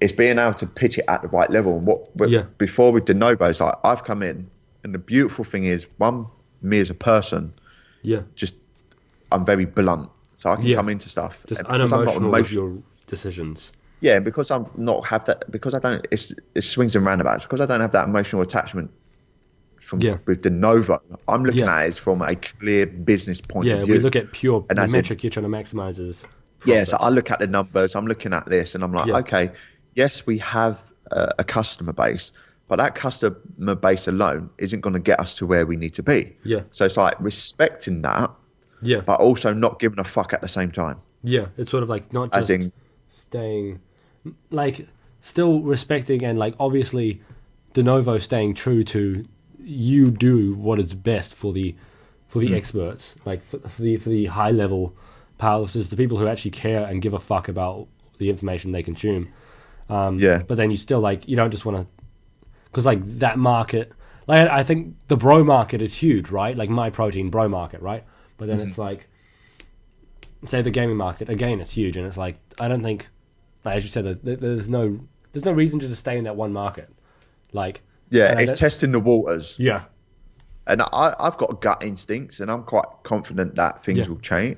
Like things are already changing, but I think you need to move with the times. And I think with like going up against the big guys, who, like you got two options in business. Even like a watch, like you can buy a little £5 watch, or you can buy one for like 50k. Yeah, yeah. And at the end of the day, it still tells you the time. Yeah. So it's all about the marketing. It's the message. It's like people. I feel like people have a connection with us. Yeah, with De Novo, definitely. And I think because of that connection, people are willing to pay $10 more. Yeah. For a product. One, because they know it's better because they trust it. But they also, when you create a story or a relationship, people are loyal. Yeah. And people will pay more money. And when people only pay more money, like if we try to, like we have to charge more money because it costs us a lot more money to make product than it does big organizations. Whenever you look at someone, whenever a supplement is cheap, there's a reason why it's cheap. Yeah. And it's multiple reasons. They've made 100,000 of them, like. Yeah, they've made a shit ton volume because they've made a shit ton volume. So basically, you have to buy the raws, and the more you buy, the cheaper it becomes. So your per unit price is less. Yeah. So the more, and like when you go to a manufacturer, they go, oh, okay, it's this much for 500 units, this much for 1,000, it's this much for 2,500 units. They work on like a tiered system. And obviously you save as you go. But then, so another thing is these big companies will probably have their own manufacturing facilities. So we have to go to a manufacturer. So we have a middle guy. Yeah. Which again pisses me the fuck off. Yeah. But I ain't got 3 million, 5 million at the moment to do it ourselves. Yeah. At the moment. So that is a plan, as in we need to get to a stage where we don't have to deal with manufacturers and people which do labels and then because we go to the manufacturer, we put a purchase order in, they then go to the supplier and they say we need this raw ingredient. They then go, oh, well, that's going to give us 6 weeks, and then that fucks us up because it fucks the manufacturer up, which then is a byproduct and knocks on to us. Yeah. So I always said to Ben, we need as much control as possible with it, as many things as possible. As soon as we let that control go to someone else, it's out of our hands. Yeah. And when it's out of our hands, we're literally, our fate is in the hands of someone else, and that's when I don't like being in that uncomfortable position. Yeah. So when the supplement is really cheap, it's either they've mass produced it, which means they've improved their margins, or it means it's just underdosed, or they've put fillers in. Yeah. So we don't do that. So that's why, like, and that we made a decision on, especially in the US website, every single product is $34.99. Yeah. Now some of us, there's a price difference between our products. Yeah. But what we're doing is, okay, we might lose on one of these products, Yeah. And this includes free shipping as well. Yeah. So basically, we worked it out as in if a person just purchased one unit, we're worse off when it comes to shipping. If someone purchases two, we're better off. Yeah. So that's our incentive, as in, okay, one of the metrics we need to monitor is we want to increase the per unit order size. Yeah. From this is what it's currently at maybe like 1.6, that needs to go to 2, then it needs to go there. So it's looking at these small little metrics and looking at what can we do to help boost that. And one of the things is by having everything on the website at $34.99 is the product that wins rather than the price difference. Like you get to see so we're eliminating those what factors. people really value. Yeah. So it's like at the moment, EPOT, our pre-workout, is $39.99, and the Utopia was like $33.50. Yeah. So it's like, is the reason why people ain't buying EPOT because it's $40, or is it because it's just not as good a product as Utopia is? Yeah. So at least then we're controlling the variables, and we're testing stuff, and we're analysing, and we're tweaking stuff. And we originally thought that Monday was the best day for people to buy stuff on when we looked at some metrics. But then after with the new website, and we look at the new metrics, and when we went on actual Amazon, we got Lawrence to run a report, and we looked at all of the orders and like the average order sizes based on days. And by far, Friday is the best day. Yeah. So then what we do now is we may change our social media content, and we're changing things all the time. We're testing stuff. And we might go, right, on Monday to Thursday, we're just going to give you pure content. Yeah. And on Friday, we're just going to ask you for sex. We're just going to basically ask you to buy our product. Yeah. Do you know what I mean? We're just going to go straight optimize into it. that, like optimize it down to that level instead of thinking, okay, cool, we know this, but not take action. It's like reading a book and like not doing anything in the book, but it's like it's sort of like for you guys, it's like, okay, we figured out Friday best day. How can we capitalize on this? Is this just something we're going to know and not use, and sort of figuring out that process? I guess for a lot of people, they would find that sort of tying that together could be a bit hard, and I think it's like always a hard thing to do. Yeah, and then like other stuff is, we know when you can go on like Google Trends and type in supplements or whatever it is, and what you'll find is there's a massive boom at the beginning of the year. Yeah. And then when it comes to around sort of September, October, November, the actual search term is dropping as well. Yeah. So you look at the search terms in regards to supplements, and then you look at your own stats. You look at sort of the wide stats, the secondary research information. Then you look at your primary research, and you go, okay, is what's showing on the internet, does that translate into our own sales? And if so, then what can we do about that? And it could be, right, we're going to be the supplement company which ain't just going to give you a discount email or text every single poxy day with, get 30% off or get this. Like, that's not us, because we can't afford to do that, because we won't have a business. Yeah. So what I want to do is, taking that information on board, is we say, right, we'll be the company which does really good Black Friday deals, because again, people, a consumer mindset, Black Friday, they're already on that mindset. Yeah. And then what my thing is, okay, we'll do Black Friday deals. So then Denovo becomes known for being they won't do discounts throughout the year, but when it comes to Black Friday, they're going to blow your socks off. Yeah. And the way I'm looking at it, as in, okay, if we know we're going to do this, I'm reverse engineering. I go, right, when we go to the manufacturer, then we then do a 2,500 run, which means our per unit price goes down. Yeah. So after the Black Friday sale, we're actually got better profit margins for January, February, March, April. Do you know what I mean? So I'm looking at it as that point of view, and just trying to be a little bit clever about it and go, right, let's be known for this. And because of this event, we could either, if there's stock or flavors which ain't selling, we could make them the Black Friday deals to help get rid of that inventory. So it's looking at multiple different ways to sort of tackle the problems, and sort of take on the information and figure out how to make the most of things, rather than looking at, we're going to lose business in these. It's like personal trainers. I always lose clients around the Christmas time or when they go on holiday, because obviously they have outgoings, and it's like, okay, take that into account and maybe do something about it, rather than cry. And sort of like figure out, like, even with like studying for uni, literally, like people like, I always hear my friends like, "Oh, I got a shit grade," and I'm like, "Okay, figure out why you got a shit grade. Did you study a lot? Did you study shit? Like, was your studying effective?" It's like, I feel like a lot of people don't look past the sort of basic level of, hey, this happened. Why did it happen? Can I control that? Yeah. Yes, no, and then take action. Like that's What will you do next time? Do you know what I mean? Yeah. And That's like whenever we do academy launches. So I do periodization. Yeah. But I don't do it for powerlifting. I do it for business. Yeah. So what I do is whenever there's a launch, I just reverse engineer. And I have spreadsheets with, I put the date in, and it tells me, okay, we're 8 weeks and 3 days out from the next SBS Academy launch. Yeah. And then what I do is I have 8, 9, I have like 8, 7, 6, 5, 4, 3, 2, 1, and then I review how the last intake went. I look at the numbers. I look at what we did. I analyze what went well, what didn't go well, and then I look at what can we do this time. Yeah. Different. What I like to do is I always like to do something different. Keep most of the variables the same, especially if we know they worked quite well. Yeah. But it's always a hard one because you're like, we can't. In the ideal world, we'd do something and then I'll go, right, forget that, go back in 8 weeks and try something new and then compare the stats. Yeah. But we can't do that. So what we can do is look at what were the stats. What was we doing September 2015 when we got 110? What was we doing in February 2016 when we only got like 89 people? Yeah. What was we do? And looking at what something new can I introduce, and what some of the stuff that I think worked quite well based on some statistics, based on actual getting some human input in regards to, I signed up. So basically when people sign up to the academy, they get a survey. Yeah. And we find out why they signed up. Yeah. And it could be like, was it because of the tutors? Was it because of social media? And we always ask them, what do you feel we can put out on social? What do you think of our social media content?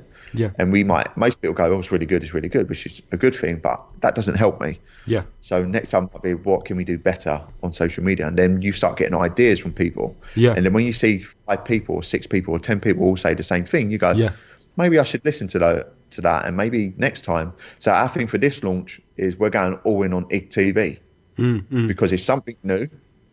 Our Instagram is the one that we focused a lot of energy on. We're like over 50K now. Yeah. And like probably a year we've grown maybe like 40K, quite a lot. Yeah. So it's like, okay, we've looked at the stats and we also asked, we work out how long they've known SBS, how long have they been following SBS for? Yeah. And then my hypothesis prior to actually getting this information was, they're probably going to have to follow us for at least a year to part with over £1,000. Yeah. And then the actual stats suggested otherwise. Yeah. It was like a lot of them followed us for less than 6 months. And guess what? We have a new intake every single 6 months. Yeah. So for me, that gave me the confidence to be like, fuck this. You might not even have heard of Shredded by Science, because we put out quite a lot of content. Yeah. What we're doing is we're giving ourselves the opportunity to build relationships in a short period of time, because they might listen to the podcast, they might watch a YouTube video, they do follow us on Instagram, they might be watching IGTV, and it's looking at those statistics as in who follows us when. Yeah. So we were Facebook first of all, and then we said, right, I made a decision. I said, right, all in on Instagram. Yeah. Let's go. And then we went all in on Instagram. Focused on that and sort of brung that. And then you look at the stats now, we had 85-90% followers on Facebook, and now it's like 40%. Yeah. But guess what?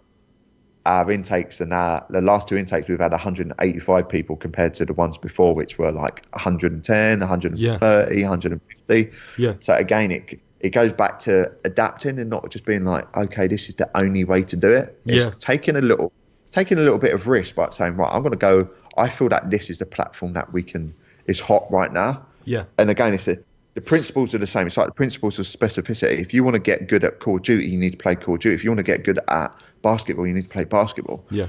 And it's the principles are still the same. Like you still need to specificity. You need progression. You still put in time. You need to put in practice. You need to. Do you know what I mean? You need to do it. And it's exactly the same. It's like you find a target audience. Yeah. You ask them what their problems are. You then create content which gives them answers to their questions, and you consistently do that, and as a byproduct of that, they follow you and you provide value to them on a daily basis. Yeah. So then when you do have something to sell and you say, hey, by the way, this is the last ever SBS Academy intake. Yeah. And they go, oh, fuck, I need to get on this. Yeah. And then we get 200 people. Like I don't really. If first and foremost, you need to make sure you have the best product on the market. Yeah. Because when you do, you have no problems in trying to pitch it and sell it to people. Because you know that if they don't come on the SBS Academy and they do a crappy little 6-week course, they're going to fail. The chances of them failing as being a personal trainer are really high. Yeah. If they come onto the SBS Academy, their chances of succeeding is extremely high. Do you know what I mean? And that's because you're confident in your product. That's because you're confident in the product we're putting out into Novo, whether it's an educational course or whether it's an actual supplement. When you have the best product, after the initial no one knows about it, and you are actually providing the best product out there, and people start talking, they're marketing it themselves. Do you know what I mean? Yeah, and it's like you can only market shit once. Yeah. Like once someone buys a supplement, it tastes of dog shit, and it's really crap. They're not going to buy it again. It doesn't matter how many Facebook ads you've done, and how many billboards you paid, or how many influencers you got to basically prostitute your product. Yeah, and do you find like the word of mouth from keeping it actually like real and keeping like the content you create on point and like the supplements on point, do you find like the word of mouth feels quite strong? I think word of mouth. Guess what word of mouth is? It's free marketing. Yeah. That's all it is. Like, at the end of the day, you can. This is why I say like your product. And when I mean product, it could be anything. It could be your YouTube video. It could be your podcast. Yeah. Whatever it is, when you look at more of the business sense of view, like your product is whatever it is you're trying to sell. Yeah. Or you're putting that to the market. Yeah. And what was I trying to say? When you pay for ads, so you could go and do this Facebook course and you could pay this fucking fitness marketing guru who apparently can look at your Facebook and tell you and control your Facebook ads for $500 a month. Yeah. And all you have to do is pay them $500 and then you have a $500 budget on your Facebook. Yeah. But all paid advertisement does is bring eyes or ears to you. It brings attention. It brings brand awareness. Yeah. So what it does is, if your product, if your content is not good, you're fucking yourself twice, because you're paying for people to see your content, and then you're going, look how shit my content is. Yeah. So it defeats the object. So that's why you first and foremost have got to make sure the product is good. Your YouTube videos are good. Your product is good. Your supplement is good. And then all you're doing with paid advertisement is bringing brand awareness. Brand awareness in itself will not get people to part with money. Yeah. Maybe like everyone has different barriers. It's like when you go out on a night out, there's girls out there, yeah? Yeah. And there's guys. And you can gauge maybe, that guy looks like he will have sex with me the first night. Yeah.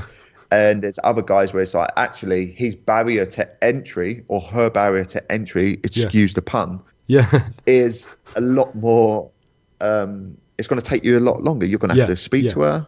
You're going to have to not be that creepy guy. She's going to have to make sure there's a connection. You're going to have to then talk to her via WhatsApp. You're then going to maybe have to meet up for a date. It may then be 2 months, 3 months, 4 months before you actually do the deed. Yeah. And it's the same with the consumer. You might have someone who goes, oh, the first time I've seen TM Cycles, I'm just going to pay. How much is your thing, Tom? Plug in your thing, your monthly thing.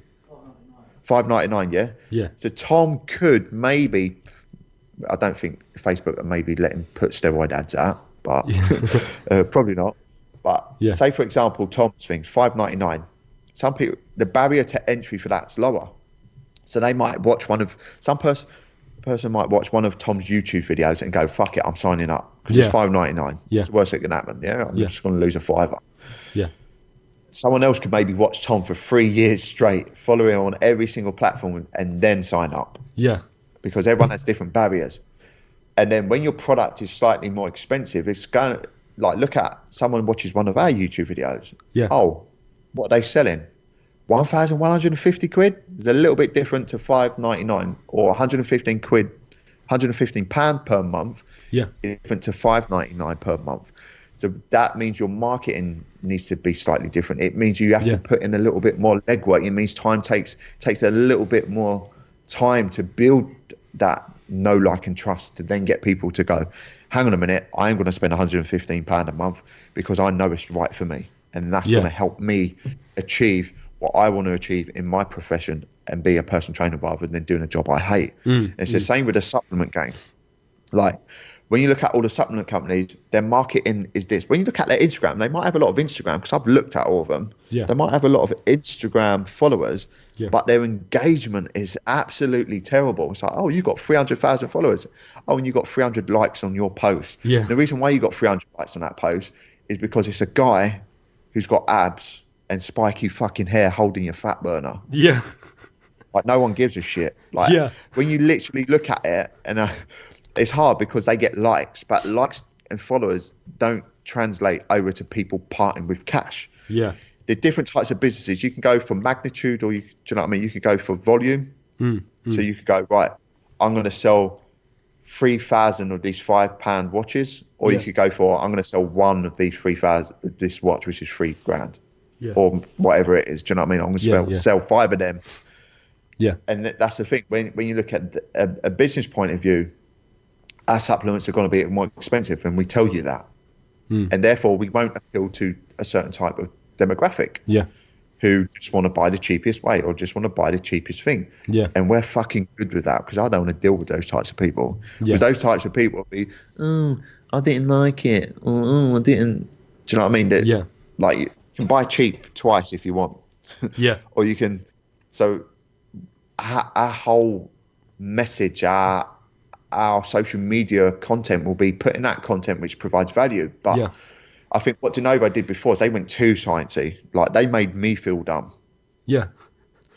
And it's like, okay, at the end of the day, you're selling a supplement, not a fucking degree. So let's match the content to the target audience. So again, like when we jumped on the call, you said, right, here's my target audience. And I'm like, cool, because it's knowing levels. And I think that's what I learned from when I done my teaching training degree, was we used to get Ofsted in. Yeah. And one of the things was, if you was teaching a level, what they would always mark you down on is if you weren't teaching at the right level. Right. If you were teaching 3 levels above. Yeah. So let's say I'm teaching level 2. Here's the syllabus. Teach the fucking syllabus, and it tells you what level they need to know. So the good thing with like a syllabus and learning objectives, it gives you a map. It gives you what they need to know and what level they need to know. What most people do is, okay, I'm teaching level 2 fitness qualification, and then an Ofsted person comes in, and I go, right, I've got a fucking degree. I know my shit. I'm going to wow this person. Yeah. And then you start taking it to a whole nother level. Yeah. And they're like, 4, like one's outstanding, and I got 3 back-to-back outstandings. I'm the number 1 pound for pound when it comes to my teacher training, my Ofsted grades. Yeah. And I was like, look, like no one done that. Like, you can get a 1, but they're coming in to slate you. Do you know what I mean? They're not coming in to actually go, you're good at teaching. Yeah. And what you'll find is people don't pitch it at the right level. Yeah. And when you don't pitch it at the right level, you either get marked down as an Ofsted, which is like, well, I don't lose any money as such. You maybe lose your job if it carries on. But then when you're looking at your business, if you're trying to, like, you started, as you said, like a year ago, AJ, like Helms, Nunes and stuff like that. Yeah. And what I'm going to try and predict this. What you found is you then started engrossing yourself and learning. Yeah, literally. And all I've been consuming is people who are on the same page as that. And then I can't go back to watching like Christian Guzman, or I'm sure he's great, but like, you know, I can't go back to. I can't go back. Yeah, but then what you might do is then, because you're learning that stuff and you're really interested in it, you then you might start writing blog posts, which is the really sciencey, you put references in. Yeah. And then I'm like, that's cool if that's your target market, but if that's not your target market, there's a disconnect. Yeah. You gotta, and when there's a you've got to marry your services to your avatar. Yeah. Not try and do it the other way around. Do you know what I mean? Because when there's a disconnect, then people don't sign up. Yeah. People don't sign up. People don't buy from you. You don't get paid. And then it doesn't really translate. And what happens in the fitness industry is a massive fitness circle jerk, where they're like, oh, I'm so clever. And they're just in a circle jerking each other off and going, patting each other on the back with their cummy little hands, going, oh, you wrote a blog posting, you put a load of references in it, and you just spent like 100 hours doing that, and not one fucker is going to buy from you because there's a disconnect. However, you could have done a hell of a lot more video content or stuff which was applicable in that time, which gave you a return of investment for your target audience. So again, it's always checking yourself before you rate yourself in regards to, okay, here's my target audience. This is what they like. Whenever you put out content, you should always say, review it. Would Johnny, who's 22 years of age, who wants to get shredded, would he enjoy that content? Especially from an online perspective. If the answer is no, then you've just wasted your time. And you should never, after a while, you should never get to that stage, because it should just become ingrained in you. That you know this is what they want, because you basically asked them and they've told you that, and you start putting out content. And you just naturally pitch it at the right level. When you start off, it's hard to pitch it at the right level because you don't know where people are. You don't know where, and then all of a sudden maybe your target audience is slightly changed because the level you're putting it at is appealing to maybe a slightly different audience. So you'll think, like, even though you started off with something like this, it doesn't mean you have to stay like that. If it's not working, you can tweak stuff. It's like us, we appeal to Shredded by Science. We were putting out Facebook posts and we was actually putting references in it. Like, okay. And quite a lot of our coaching, so we've done online coaching, quite a lot of our clients were actual other personal trainers. And the reason because of that was because of the content we were putting out. So then when we transitioned from online coaching to actual trainer education, it wasn't a massive difference. It wasn't like we had to change from going, what are the 3 best arm workouts, to actually, here is linear periodization, here's daily undulated periodization, here's skeletal muscle plasticity. Like, we didn't have to, but we from a consumer point of view, you might have not seen much change, but then what we did was we phased it in. We phased it, changed it. We started putting that content with using the word with your clients as a trainer. So it was a case of, we didn't have to redo everything. We just had to gradually transition to a level where we maybe went a little bit more sciencey, but we also sort of really need to go. And then we actually, some of the terms we just put in. So even from Instagram now, we analyze stuff. We know that anything nutrition related will get a better response than something training. Anything training related will get a better response than anything maybe more like personal trainer related. Anything marketing related is going to, like, so we know what works and what doesn't. And what we've got to look at is providing a variety of content where we put out, I can basically predict a post and how many likes it will get because we've got that over thingy. So for example, there was one for De Novo where I created a post which was like the shaker post, where it was it a little bit of humor, and it's like, okay, day 1 it smells a little bit, day 2 you need to boil water, day 3 why didn't I wash it straight away? And I knew that type of post would get decent reaction, because you do it for a certain period of time and you go, this one's going to get a lot of likes, but this one might not get as many likes, but it's going to provide more value to the people that actually like it, if you get what I mean. And they're more the trainer related ones. So at the moment for like Instagram TV, we're putting stuff out which is more training and nutrition, some myth busting, but then there will also be content which is just for personal trainers. So it's like how to get your first 5 clients, or 5 gym floor client pickup strategies, where the majority of our 50,000 followers won't maybe enjoy that, but those which do enjoy it are the ones which actually are going to part with money. And everyone starts off their fitness journey as a fitness enthusiast, and then they become trainers. So again, that's why we're putting out content where it can appeal to both people. Like, we will get other trainers just will tag in their clients and go, look, I told you the other day, look, listen to these guys. And they, because it's someone who maybe has a larger following who actually educates trainers, and it's someone else actually providing that content and that education, you get other trainers tagging in their clients into our post because it just saves them time doing it themselves. And it's like someone else telling them the same thing, they're more likely to listen to it. So and that's where we can put out different content, because everyone starts off as a fitness enthusiast and then they become then they get into and then that a sort lot of of people just start training and they're like, Yeah. I really like, I lost a lot of weight, and then they start learning more and following more people about training and nutrition, and then they're like, oh, this company's good, and then they go, okay, I'll part with over £1,000 because I want to become a trainer. Yeah. And it's like that once that it's sort of that is quite a sort of normal path for a lot of people who get into the whole thing of fitness. What about it's looking at the journey. It's looking at the journey that people take and getting them early on in that journey and providing value. And then they've seen like Shred Science for their whole lifting career, and it's like, okay, cool, I trust this. Like, I've seen it. My PT trusts it. Like, all that sort of stuff. What about what would be? I'll try and end it around here because we are going quite long.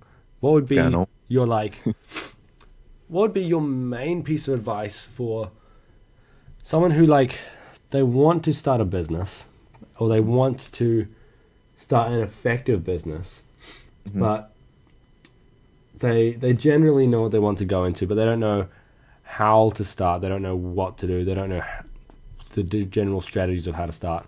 What would be your main advice for that person looking to start a business?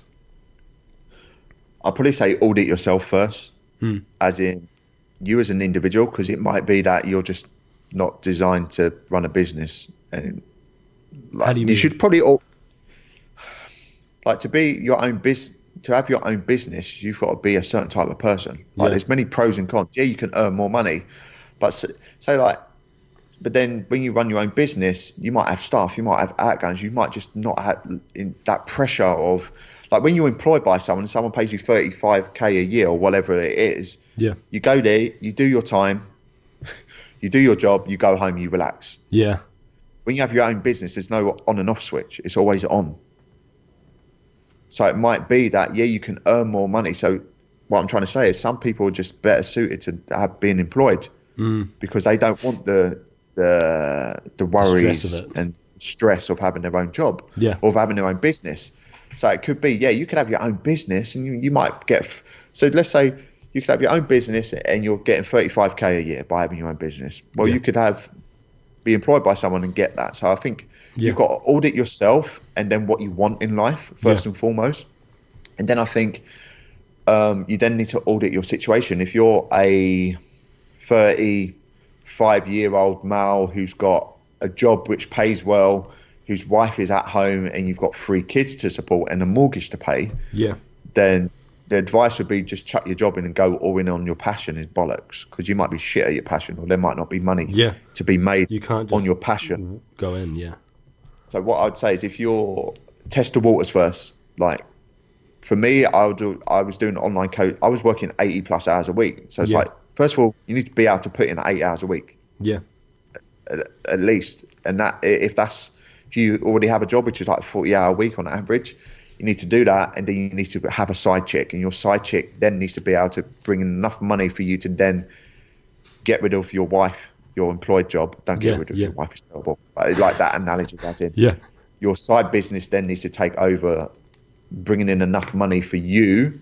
And you're so, like, if you're living at home and you're 19 years of age, fuck it, just do it, just go for it. Exactly. You know what I mean? Because at the end of the day, you didn't make money, but mummy and daddy are still there. You don't have to pay any bills. You don't have any kids to provide for. So it's always hard to give advice because with everyone, there's always context. Yeah. So like you're 19, yeah? Yeah. So again, my advice to you would be spend the next 2 to 3 years picking something that would be your ideal. Yeah. And going all in on it. And making sure that at the end of the day, you're always doing something. Think of yourself as a media company. Yeah. Because if you're putting out good content, you're building brand awareness. If you build brand awareness, if you're putting out content, you have the opportunity to find people to find you. Yeah. If they find you and you're still putting out really good content and it's to a specific target audience, you're providing value. When you provide enough value to the world and you have something to sell, the results you will get will be predicated on how many lives you've actually impacted. Yeah. And what I mean by that is when you launch something, if only 5 people sign up, that's because you only deserve to have 5 people sign up. Yeah. If you launch something, you have 1,000 people sign up, that's because you put in and you've impacted at least 1,000 people to a level for them to part with their money.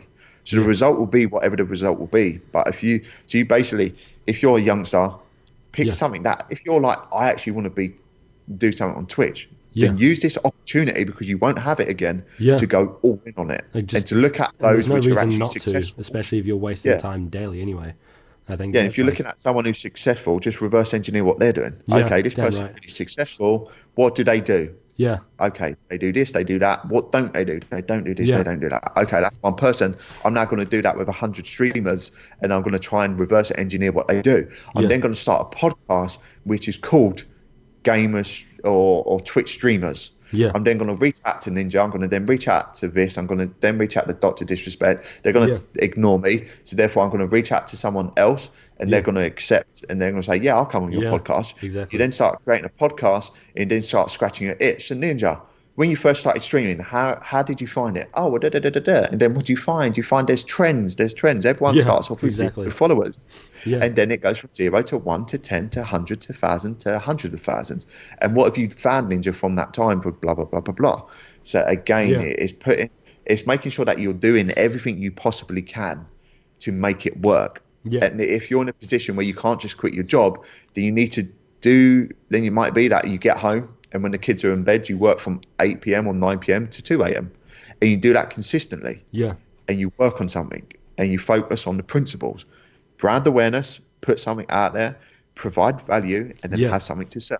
And when you have something to sell, you fucking tell them, here it is, buy it. Yeah. If you don't want it, you don't have to. I don't care. Yeah. And it's sort of like figuring out that process. It's always about that process. And I feel like it might.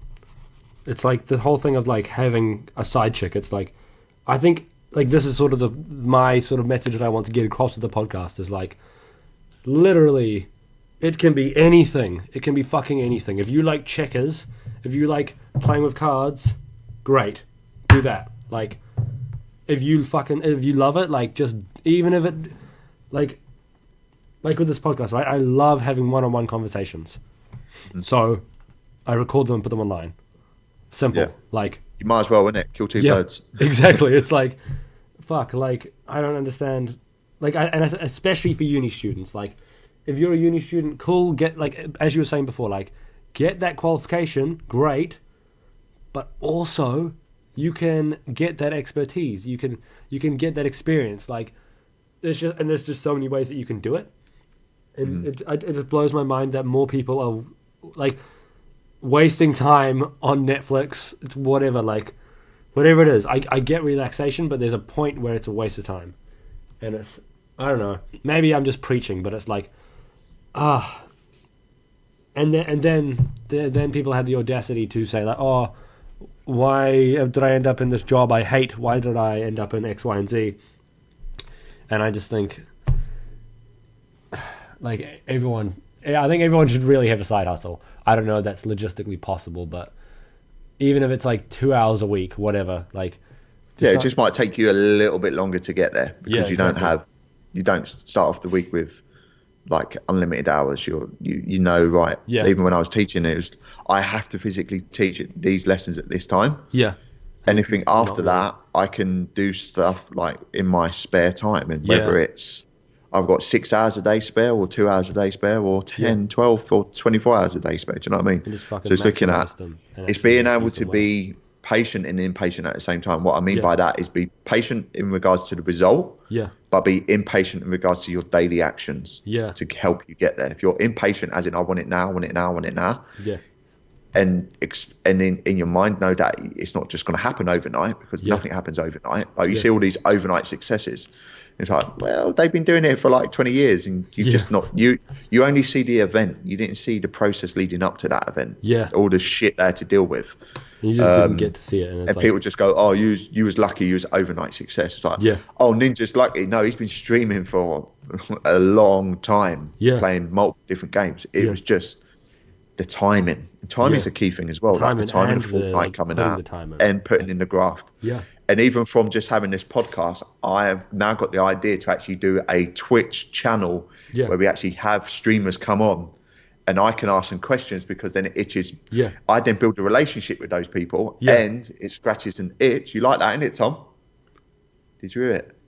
Going to do a Twitch channel where we actually interview other streamers. Yeah.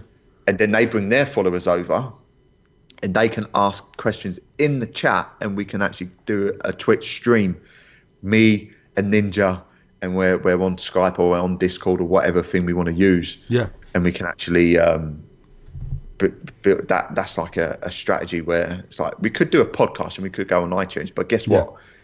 Gamers ain't on that. Yeah. Twitch is relevant, so that's the option. Go on Twitch. We both have a video camera. We both have good mics. Yeah. And we have a split screen or whatever it is, and we say, right, Ninja, thank you for coming on the channel. We've got some questions we ask all our streamers, and then also we've got your fans come over. Yeah. And what we do at the end is we do a 10-minute segment of us, like an AMA, Ask Me Anything. Yeah. And we do that. See, this has been a very good podcast, because now it gives me just talking gives me it gave me the thought of how can we do that? Yeah. And sort of how can you like take this like market that is untapped and tap it in certain ways? Yeah. And then figure out how to. And then it's providing value to that target audience. Yeah. And then when they come over to the channel, guess what they see? Game of Focus. Yeah. So I mean, it's as simple as that. And then their followers come over. Then once you get one of the big boys on, or girls, then it's another one, and then it's another one. Yeah. We may start off with someone who's just got 10,000 followers, but then it's 10,000 to someone who's got 100,000, then 400,000. Yeah. And because it's a podcast, like the content we're putting out, hopefully there's been some good stuff here. Someone can take it away, and they've just got that for free. Yeah. And because it's the term podcast, when you have like these streamers on, like I didn't say, oh, it's X amount of money for my time, because it's a podcast. Yeah. Do you know what I mean?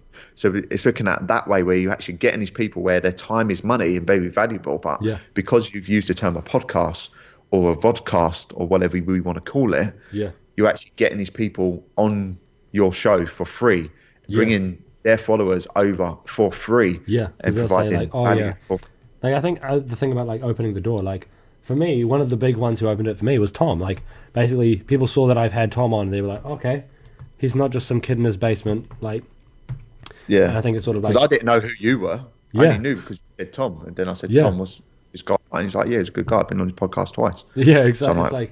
So I like talking. If you're willing to listen, let's go. And like, it's like if you get someone like Ninja on, it's like, okay, everyone fucking knows who Ninja is now. It's like literally, and it's like maybe it won't start there, but it's like if you start here, then we get Drake on. Yeah, exactly. It's like it could literally, and it's like that's just the sort of funnel of things. Like for me, like when I started rationalizing that I could even speak to Eric Helms, I was like, what the fuck? But it's like, okay, cool, see you tomorrow. Yeah, and it's just this is that's how crazy side hustles can get, and like how amazing they are. That's the thing. 'Cause when I first spoke to Alan and he agreed, I would wake up at 5 a.m. and see that I got an email from Alan and be stupidly excited. Wake up the girlfriend and be like, Alan's emailed me. She's like, fuck off, it's 5 a.m. and then, but again, it was using that authority. Yeah. Once I had Alan, I contacted Brad Schoenfeld and said, I'm the guy who got Alan Aragon to agree to come over to the UK. Would you also be interested? Yeah. Brad then messages Alan and says, who the hell's Luke? And Alan's like, Luke's a really good dude. And he's like, okay. Brad gets back to me and he goes, yeah, well, I'll come over and do a seminar. Yeah. And then once I have Brad on board, guess what I do? I go to Eric Helms. I go, hi, Eric. I'm the guy who's managed to get Alan Aragon and Brad Schoenfeld to come over to the UK. Would you be interested? Eric then emails Brad and Alan going, who's this Luke guy? And they're like, yeah, Luke's a really cool dude. They've never even fucking met me. But I'm just a normal guy who's a dad who's like, no, like I'm not a big, like I'm just me. Yeah. And they enjoyed that element to it. And it's the same with the whole Twitch vodcast thing, because then once you get one on board, you then contact other people and you go, oh, by the way, I'm the one who got Ninja on. And they're like, I'll be on. Ninja's doing it. I'm literally. Because I feel like it's like, okay, yep, that person's been on, cool, done. Like, and I feel like it's just a chain reaction. And like, I feel like it just, if you keep putting in consistent hours, it's just going to grow. Like, unless it's really, really shite, like, everything will grow in some aspect or another. And it's like, that's why I think side hustles are so fucking important. And I think more people should have them, even if it's just a little thing. You sell paintings. Cool. Like, whatever it is. You never know how much it's going to come to. Someone comes along and they say, I want that painting. I'll give you 10,000 for it. You're like, okay. Exactly. You're normally selling it for $10. So I think we'll probably finish up here. Where are the main places people can find you? Social media, Instagram, Facebook, etc. De novo. Shredded by Science. I mean, I don't really social media much myself personally now. Yeah. I'm going to be streaming on Twitch soon, and then also having a podcast soon, because we've just explained that, so I've got to put that in action. Yeah. If people want to follow me, or Shredded by Science is just Shred by Science on all platforms. Denovo is Denovo Sups on all platforms. Yeah. I've got an Instagram, which is Luke Johnson PT. I did change it, but then I changed it. I don't want the PT on there, but I can't think of, like, I don't want to do Luke Johnson 86 blah blah blah numbers. So yeah. Me personally, I'm probably on Snap. I'm trying to get on Snap a little bit more, just on @Shred by Science. Yeah. But yeah, just follow the companies, and you'll see me to a certain degree. And yeah, that's Sweet. it. Thank you guys so much for listening to this episode of the Student Side Hustle. I would appreciate so much if you would leave a review if you'd like to hear more of what I'm saying. Then I would love if you would follow me on Instagram or check out my other social media, all linked in the show notes. And again, I would just like to say thank you so much for listening. Have a wonderful evening and study hard.